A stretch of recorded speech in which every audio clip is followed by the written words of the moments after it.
This is what we're making today. Here is mine. My husband is wearing his, so I can't show it to you, but let's get started. Hello, everyone, and welcome to Crafting with Delonda. It's me again, Delonda, and thank you so much for joining me today. In today's tutorial, I'm going to demonstrate how I was able to put my anniversary date on this hoodie. It's not even a hoodie. It's a sweatshirt for my husband and I. My husband is wearing his, but it looks just like this. And I am going to take you step by step through the full process, including in the Ricoma Lux software. At the end of this video, if you find it helpful, please remember to like the video, subscribe to my channel, and turn on the bell for notifications because I do upload new content every single week. Now, without further ado, let's look at the materials and dive right in to the Ricoma software. Of course, I'll be using my Ricoma Marquee 2001 20 needle embroidery machine, cutaway stabilizer, this 8x13 mighty hoop, 2 Gildan sweatshirts, and the A hoop that came with my Ricoma Marquee 2001. Now let's head into the Ricoma software. I am in the Ricoma Lux software. And the first thing I'll do is come over here to the left panel and click on the T for text. And once I click on the screen, anywhere on the screen, a box will pop up over here to the right. So I'm just going to click and I can see the box over here on the right. I'm using one of the pre-loaded fonts that are included with Ricoma Lux. And if I click on this box, I can see all of the available fonts that are in the catalog. As I scroll down, all of these fonts that are here in blue are their standard fonts. These are not any of my system fonts. These are the fonts that are included with Ricoma Lux. If I scroll down more and look at the fonts here in pink, I can see that these fonts have been digitized to be used with Embroidery Puff. And then these fonts down here at the bottom should be used with smaller designs. Okay. So I'm just going to close out because the font that I'm using is one that's called Geometric. I'll click OK. When I click over here in the text box, I can start to type in the letters for our anniversary date. I have my caps lock on and I'm just going to type VII.VII.MMXVII. And I'm not making any changes right here, and I'll click apply. One thing to note is that if you hover over the font, it'll show you all of the available characters, and it will also give you a recommended height range when using the font. Okay, so I'm going to click apply and my text will show up. It looks good for the most part. I am going to click right here on this select tool. I also want to see how the font will look in a realistic view. So right here on view, I'm going to select the option for realistic. This looks good for the most part. However, I do want to change the density. So what I'll do is come over here to the third tab, which is it looks like a slice of bread in my opinion.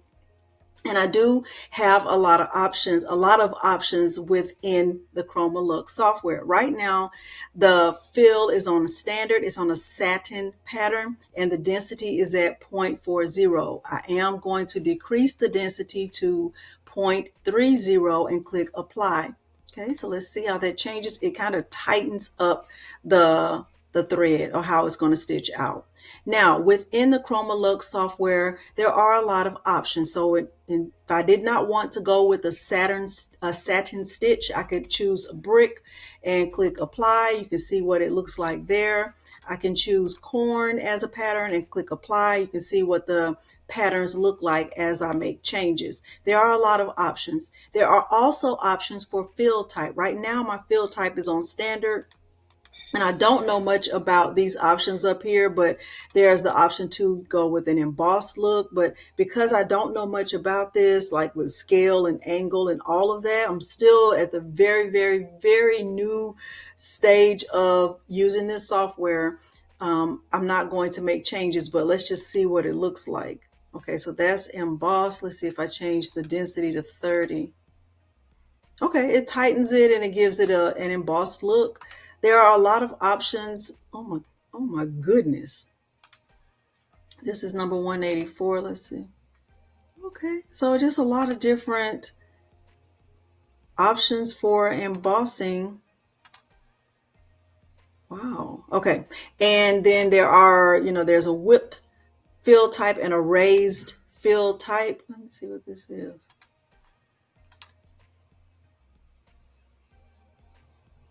Okay, I don't really know what that is. I'm going back to what I know, which is standard and satin with a density of 0.30. I'm going to click apply. I'm not making any other changes to this. And what I would do now is click on file and I would go to save as, and I would save the file as whatever I want to name this. I can call this Peter. I have my caps lock on, Peter and Delonda's anniversary template, just like that. And I can click save. And I'm going to say, no, I don't want to replace the other one. And then, so the first way I'll save it is as an RDE. That's what you should always do, is save your file as an RDE and then save it as a DST if you're using a Ricoma. Those are the types of files that Ricoma machines accept. So now that I have this saved as an RDE, I'm going to click save and I'm going to go back in here and save it as a DST file. And I can click save. Okay, and I said, yes, that's fine. So now that I have it as a DST, I can click file and I would just go to new and open, and I would open my DST file. Let's go and find it. Delonda's and Peter's anniversary right there. And I can click open and here's the file, and I can still view it in realistic view. It looks great.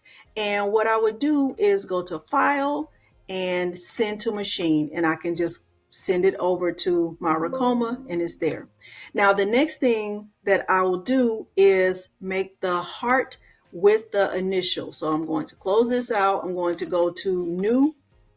And once again, I'm going to select the T for text. And this time, click here on the screen anywhere. I'm still using the same font, geometric. And I'm going to type a D and just leave it like that. And I'll click apply. And now I have my D. I'm going to click on the arrow, the select tool basically, and go to view realistic. Okay, there's my D. It looks great. And now I'm going to go over here with this circle and square option. It's called artwork. And I want to bring in a heart. Okay, so I'm going to click on the heart and I want to make it basically the same height as this D. So I'm just going to click here and draw a heart. Okay, it doesn't have to be perfect. It just needs to fit on here. Now I can click the select tool. Now I'm going to right click on the heart and I want to convert this to a complex fill. Okay, and it gives me a standard tatami stitch, and I don't want that. Well, I guess I can go with a tatami stitch. I'll go with that. And I'm still going to decrease the density to 0.30 like that. But I also want to add an outline. So right here, I'm going to right click and I'll go to utility and I want to create, I'm not sure, let me see if I remember right. If I did, no, not that. I went to right click and utility and I went to create border. And I just did it just like that. And within the border, I think I went to 0.30 and apply, and there's that. And then what I did was I just brought the D over and I right clicked on the D and the heart because I wanted them to be aligned.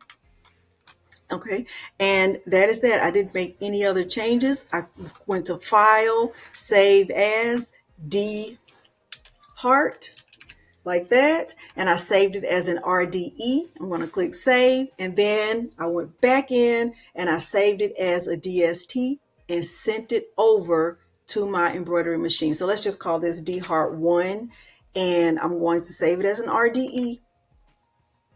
And then I'll go back in to file, save as, save it as a DST, and click save. Now, this is how I do it. I'm sure there are a lot of ways to do it and even better and faster, more efficient. I'm showing you the way that I've done this. So now I'm going to go to new and open. And what I did is I opened the file D Heart. Let's go to D Heart 1. I'm opening the DST file, and I am going to go to view and realistic, and I am going to send this to my machine. Okay, and click send, just like that. Now let's get the sweatshirt hooped, and then we'll go over to the embroidery machine. We are at an overhead view, and this is my husband's sweatshirt. It's still folded in half. When I hooped his sweatshirt, what I did was I opened it out and I used that crease to my advantage because I knew I wanted the design to be over here in the right area. What I did is take the bottom of my mighty hoop, and when I put the mighty hoop inside the shirt, I'm making sure that I'm not putting it in the center like I typically would.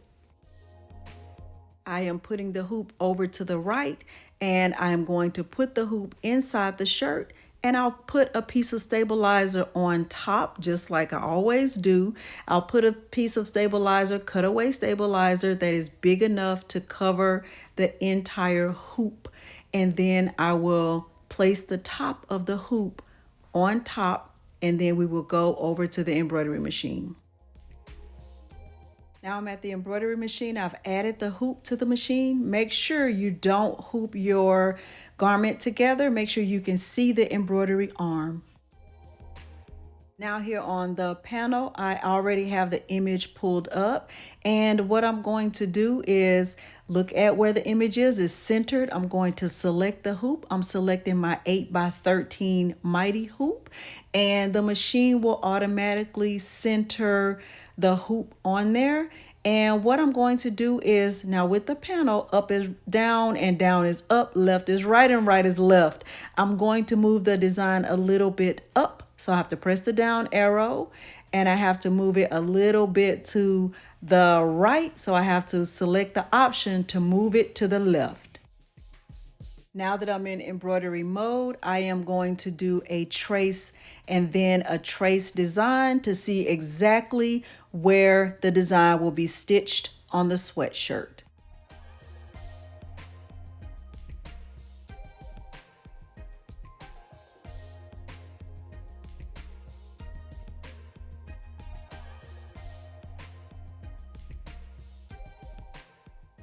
Let's take a closer look at it. I'm going to cut away that excess thread and kind of just clean it up. Let's get it taken off of the embroidery machine so that I can show you what it looks like up close, but I'm already in love with this. Let me go ahead and tell you that right now. I love this. Let's get ready to hoop the sleeve. In order to hoop the sleeve, I am going to take a little piece of that stabilizer that I have left and just cut a piece that's big enough to fit inside the A hoop that came with my Ricoma. This is big enough to fit in the sleeve, and so is the design, and this is what I'm going to use. I have a small piece of stabilizer. There is the side of the sleeve. I'm going to put the bottom of the hoop inside the sleeve, and then I'll put the stabilizer on top. I made sure that my stabilizer is just a little bit bigger than that little hoop. And once I get it inside, I'll add the top and I will attach them together. This is a picture of what the hoop should look like when it's time to add it back to the embroidery machine. Back at the embroidery machine, because the sleeve has to be on top of the embroidery arm, I do have to flip my design. So I've selected the A hoop. I'm going to go to design settings and I am going to do a 180-degree flip. And once I get the hoop onto the embroidery machine, I'm going to make sure that I move the design down far enough to the center of the hoop. I'm going to do a trace just like I did with the first part of the design, just to make sure it's going to stitch where I want it to.